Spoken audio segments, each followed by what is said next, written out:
E o presidente Jair Bolsonaro encerrou o debate na Band no último domingo com mais menções positivas do que negativas no Twitter, segundo um levantamento da Quest. A sondagem mostra que o candidato à reeleição teve 51% de menções positivas nas redes sociais durante o terceiro bloco do debate, enquanto o seu concorrente, Lula, teve apenas 39% de menções positivas.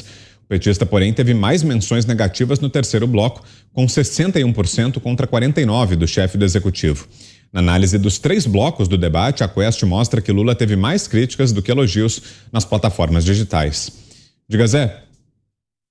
Há uma disputa em todos os níveis, né? No dia a dia, no convencimento de amigos, em todos os grupos dessas plataformas digitais, todas elas, e evidentemente isso produz um peso.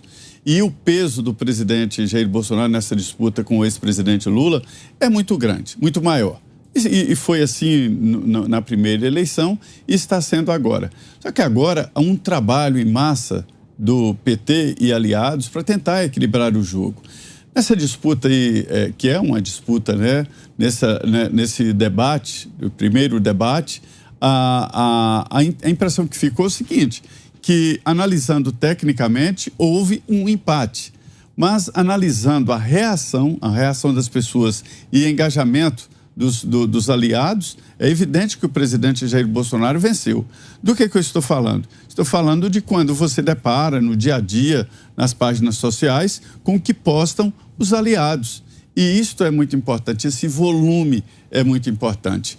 E acho, inclusive, que num futuro muito próximo haverá um corte, né, nessa possibilidade de publicações. Estou dizendo isso porque hoje os veículos de comunicação eletrônicos, eles entram em todas as eleições, não é uma situação desta eleição, mas é uma lei já antiga, já entram em dificuldade e com restrição. Estamos falando de rádio e TV, né? Existem 1000 restrições, enquanto, por exemplo, jornais impressos podem, inclusive, publicar e receber dinheiro por isso, propaganda de político, de candidatos, para se ter uma ideia. Então, a impressão que eu tenho é que logo, logo haverá no Congresso Nacional a votação de um projeto para regulamentar as plataformas sociais, o que é um crime. Essa liberdade de se discutir e de publicar as suas impressões, ou de um debate, ou da atividade, ou da vida de um político, isto é impagável. Você, Schelp, 2 minutos. Pois é, esse levantamento da Quest aí sugere, né, que as redes, ou pelo menos as menções, né, das pessoas que usam as redes sociais, refletem aquela impressão, aquela avaliação de que Bolsonaro foi melhor na metade final do debate e Lula foi melhor na metade inicial, né? Bolsonaro realmente foi crescendo ao longo do debate, começou mal, começou emparedado pelo ex-presidente Lula nas questões aí relacionadas à pandemia, pressionado aí pela falta de empatia com as vítimas da Covid-19, e depois foi crescendo, soube usar melhor o tempo, conseguiu emparedar e encurralar o ex-presidente Lula na questão da corrupção, e isso é refletido por esses números, né, que mostraram aí que na média geral do debate como um todo, Lula teve menos menções negativas do que Bolsonaro. Bolsonaro teria tido 63,5% e o petista 55,5% de menções negativas. Mas na metade final, né, no terceiro bloco, na verdade, do evento, o presidente Jair Bolsonaro teve mais menções positivas do que negativas, inclusive 51% de menções positivas. Ele realmente deu uma virada nesse bloco final. De qualquer forma, né, o presidente Jair Bolsonaro é muito mais forte nas redes sociais do que o ex-presidente Lula. Acho que no levantamento que eu lembro, em agosto, mais ou menos, ele tinha 30 milhões de seguidores a mais do que Lula. Não sei como é que está agora, pode até ter aumentado essa diferença. Além disso, tem uma pesquisa do Poder Data, né, que diz o seguinte, que os eleitores de Bolsonaro, eles costumam se informar mais pelas redes sociais, né? 42% disseram se informar pelas redes sociais, um principal meio de informação, de obtenção de informação, e em segundo lugar, para esse eleitorado, as conversas com amigos e famílias. Já os eleitores do Lula, na sua maioria, citaram primeiro televisão como meio de informação e depois sites e portais de internet. Então eles se informam de maneira diferente e os eleitores do Bolsonaro são muito mais ativos, muito mais atuantes aí nas redes sociais, né? O que explica, obviamente, também a força que ele tem e por que também ele venceu em 2018. Né? As redes sociais foram mais importantes ainda em 2018 do que estão sendo agora nessa campanha.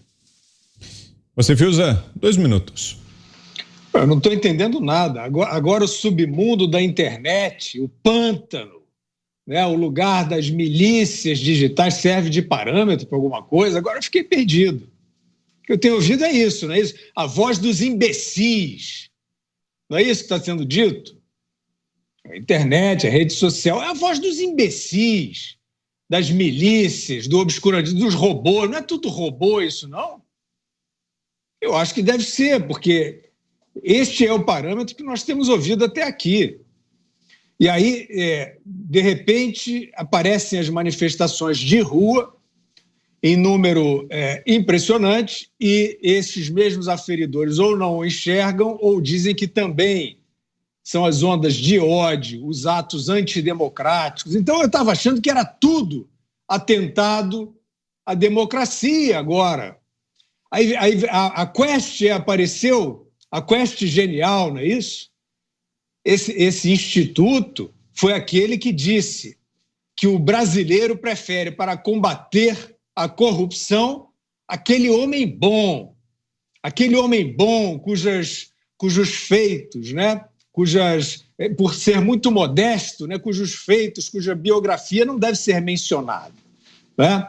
Então, é isso aí. Esse instituto que foi capaz dessa argúcia, de perceber nesse ungido, aquele visto pelo povo brasileiro como o mais indicado para combater a corrupção, agora vem dizer que o Bolsonaro ganha no debate, na internet, na rede social. Eu não estou entendendo mais nada. Se estragam urgentemente os referenciais corretos, porque em relação à lei, a gente hoje em dia tem muitas dúvidas do que vale e o que não vale no Brasil. Diga, Mota. Olha, o Zé Maria disse uma coisa muito importante, que ninguém se iluda. A regulamentação começa nas redes sociais, depois passa a regulamentar as conversas de mesa de bar e acaba regulamentando o pensamento. O desempenho do presidente Bolsonaro foi uma grata surpresa no debate e as menções positivas refletem isso. O presidente é autêntico e sincero e no debate da Band ele encontrou a sua voz. E encontrou até o seu lugar no palco. Ele teve uma postura que transmitia confiança e credibilidade.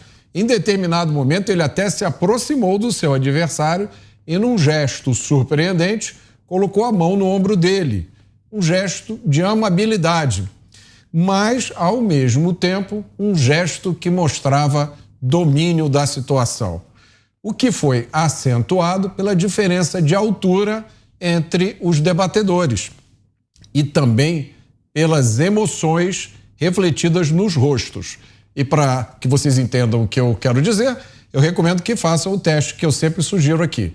Assistam ao debate, tirando o som, observem apenas os gestos e as expressões faciais. Diga, Ana.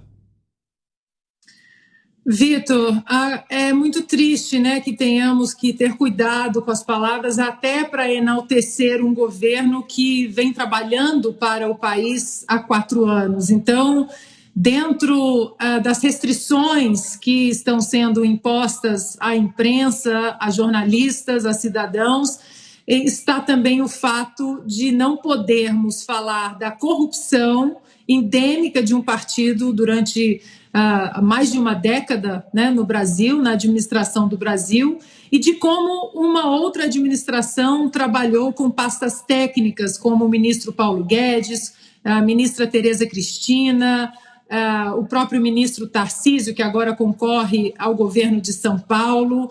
Então, para quem chegou aqui agora, eu gostaria de ler aquele texto, Vitor, que você leu logo no começo, na abertura do programa, que diz o seguinte: no dia de ontem, ao julgar uma ação de direito de resposta promovida pela aliança liderada pelo PT, o TSE, atendendo o pedido deste partido, resolveu promover verdadeira censura aos meios de comunicação, impedindo que a Jovem Pan abordasse alguns assuntos, mesmo que de forma crítica ou informativa. Embora não concordemos, cumpriremos a decisão do TSE em respeito ao Estado democrático de direito. Esperamos que os valores de liberdade de imprensa e de expressão sejam rapidamente restabelecidos, eis que são próprios e inerentes a todas as democracias.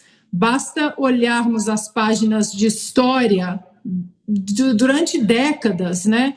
As ditaduras, a espiral do silêncio, elas não vêm de um dia para o outro, elas não vêm da noite para o dia, elas vêm aos poucos. E nós precisamos defender, antes de querer defender qualquer pasta técnica, qualquer governo, qualquer reforma, qualquer congresso, ou sequer o nosso voto, nós precisamos defender a liberdade de expressão e a liberdade da livre imprensa. Sem elas, não existe democracia saudável.